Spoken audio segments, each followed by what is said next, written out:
حج اور عمرہ اللہ تبارک و تعالیٰ کے لیے ہی ہے۔ حج اور عمرہ اللہ تبارک و تعالیٰ ہی کے لیے ہے۔ حضرات گرامی، اس میں اللہ تعالیٰ نے ارشاد فرمایا للہ، اللہ تعالیٰ کے لیے۔ تو حج اور عمرہ اللہ تعالیٰ ہی کے لیے مکمل کرو۔ اتم الحج والعمرۃ للہ، حج اور عمرہ کو آپ مکمل کریے فقط اللہ کے لیے۔ یہ للہ کیا ہے؟ یہ للہ اللہ تعالیٰ ہمیں اخلاص کی تعلیم دے رہا ہے، خلوص کی تعلیم دے رہا ہے، للہیت کی تعلیم دے رہا ہے۔ اللہ تعالیٰ ہمیں اور آپ کو یہ درس عطا فرما رہا ہے کہ جب ہم حج کریں یا عمرہ کریں تو صرف اللہ کے لیے کریں۔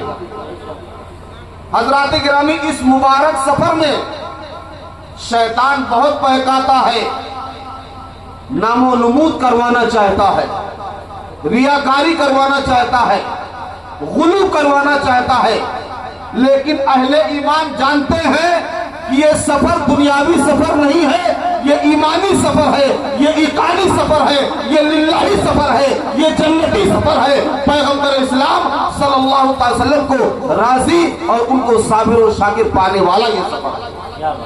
لہذا اس سفر میں حضرات گرامی مکمل بندے کو وثوق ہونا چاہیے، اعتماد ہونا چاہیے کہ میں یہ سفر جو کر رہا ہوں فقط اللہ کے لیے کر رہا ہوں، اور کچھ بھی نام و نمود کی ضرورت نہیں ہے، کچھ بھی دکھاوا کرنے کی ضرورت نہیں ہے۔ یہ ہم اور آپ جو مبارک سفر اللہ اور اس کے رسول کی توفیق اور ان کی عنایت سے کرنے کے اہل بنتے ہیں۔ حضرات گرامی، اس مبارک سفر میں صرف ان کو راضی کرنا ہے، صرف ان کی بارگاہ میں خراج عقیدت پیش کرنی ہے، اور ان کو ان کی رضا اور خوشنودی حاصل کرنی ہے۔ باقی ہمیں کسی دنیاوی اغراض و مقاصد کے لیے یہ سفر نہیں کرنا ہے۔ وہاں پر جانے کے بعد بھی شیطان بہکاتا ہے، چلو اس مارکیٹ میں چلتے ہیں، اس مارکیٹ میں چلتے ہیں، یہاں چلتے ہیں، وہاں چلتے ہیں، یہ کرتے ہیں، وہ کرتے ہیں، اور اس کے بعد میں ان سے مل لیتے ہیں، وہاں ان سے ملاقات کے لیے چلے جاتے ہیں۔ حضرات گرامی، اس قسم کی باتیں بہت زیادہ ذہن و فکر میں آتی ہیں، لہذا جانے والے کو مکمل ایمانداری چاہیے کہ نہیں، یہ دن جو ہمیں اللہ نے عنایت فرمائے ہیں یہ بہت قسمت کے دن ہے، بہت مقدر کے دن ہے، تو اس کو لہو و لعب میں، کھیل تفریح میں، گھومنے ملاقات میں، سیر و سیاحت میں نہ بسر کر کے صرف مکہ المکرمہ میں طواف کعبہ کیا جائے، اور اس کے بعد میں صفا مروہ کی سعی کی جائے، نظام رحمت کے پاس آیا جائے، مقام ابراہیم کے پاس آیا جائے، زمزم شریف کے پاس آیا جائے، اور مقدس تمام مبارک مقامات کو دیکھا جائے، اور اس یقین کے ساتھ دیکھا جائے کہ ہر جگہ پر میرے نبی کی نظر پڑی ہے، میرے رسول کی نظر پڑی ہے، پیغمبر اسلام کی نظر پڑی ہے۔ اس یقین کے ساتھ اگر ان تمام در و دیوار کو ہم نے دیکھ لیا تو قسم خدا کی یہی نیت ہمارے بخشش کے لیے کافی اور شافی ہے۔ واہ واہ واہ واہ، زندہ باد زندہ باد، اللہ اکبر، واہ واہ واہ، یا رسول اللہ، اللہ اکبر، سبحان اللہ، ماشاءاللہ۔ وہ پتھر جسے ہم اور آپ جانتے ہیں، سنگ اسود، حجر اسود، الحجر الاسود، وہ کالا پتھر، یہ جنتی پتھر ہے، یہ جنت سے آیا تھا، اور اس کے بعد میں اس وقت عرب میں چند قبائل آباد تھے، کچھ روایتوں میں 4 قبیلے آباد تھے جو بہت مشہور تھے، مکمل پاورفل تھے۔ سارے حضرات یہ چاہتے تھے کہ اس پتھر کو کعبہ شریف میں میرے قبیلے کا سردار نصب کرے تاکہ اس کے شان و شوکت میں اضافہ ہو۔ جو رسوخ اور جو تمتراکی اور غلغلہ یہاں کے لوگ اپنے ذہن و فکر میں بسا کے رکھتے ہیں، عرب کے لوگ اس سے بھی بہت آگے تھے، وہ شان و شوکت میں بہت آگے، رفعت میں بہت آگے، ہر اعتبار سے وہ آگے ایک تاریخ بتاتی ہے کہ عرب کے حضرات کے اندر حضرت ابراہیم علیہ السلام کی سنت آج بھی زندہ ہے۔ وہ سنت کیا ہے؟ مہمان نوازی کرنے کی سنت آج بھی زندہ ہے۔ حضرات گرامی، سارے قبیلے والے یہ چاہتے کہ اس حجر اسود کو کعبہ شریف میں ہمارے قبیلے کا سردار نصب کرے۔ آقا کائنات علیہ السلام تشریف فرما ہے، صحابہ موجود ہیں، اسی انانیت میں اور اسی بڑائی میں آقا کائنات علیہ السلام بخاری شریف میں ارشاد فرماتے ہیں کہ قریب تھا کہ قبیلے والوں کی تلواریں آپس میں ٹکرانے لگتی، جنگ کی نوبت آ گئی تھی۔ حضور پاک علیہ السلام نے ارشاد فرمایا کہ اے اہل عرب، میں تمہیں ایک تجویز پیش کرتا ہوں۔ وہ تجویز یہ ہے کہ کل صبح کے وقت جو سب سے پہلے حرم کعبہ میں داخل ہوگا اس کو یہ مجاز ہوگا، اس کو یہ اختیار ہوگا کہ اس حجر اسود کو کعبہ شریف میں وہ نصب کر دے۔ حضرات گرامی، قدرت کو منظور بھی یہی تھا، اللہ کی مصلحت بھی یہی تھی۔ صبح ہوتی ہے، حضور پاک علیہ السلام سب سے پہلے کعبہ شریف میں داخل ہوتے ہیں۔ تاریخ میں رک کر کے مورخین یہاں پر پوچھتے ہیں کہ جب حضور پاک علیہ السلام حرم کعبہ میں صبح کے وقت سب سے پہلے داخل ہوئے تو کیا مکہ کے لوگ بیدار نہیں ہوئے تھے؟ اور سرداروں کی تمنا جو تھی، تلواریں نکلنے والی تھی، خون کی ندیاں بہنے والی تھی، آخر میں وہ کیسے نہیں پہنچ پائے؟ سرکار ہی سب سے پہلے کیوں پہنچے؟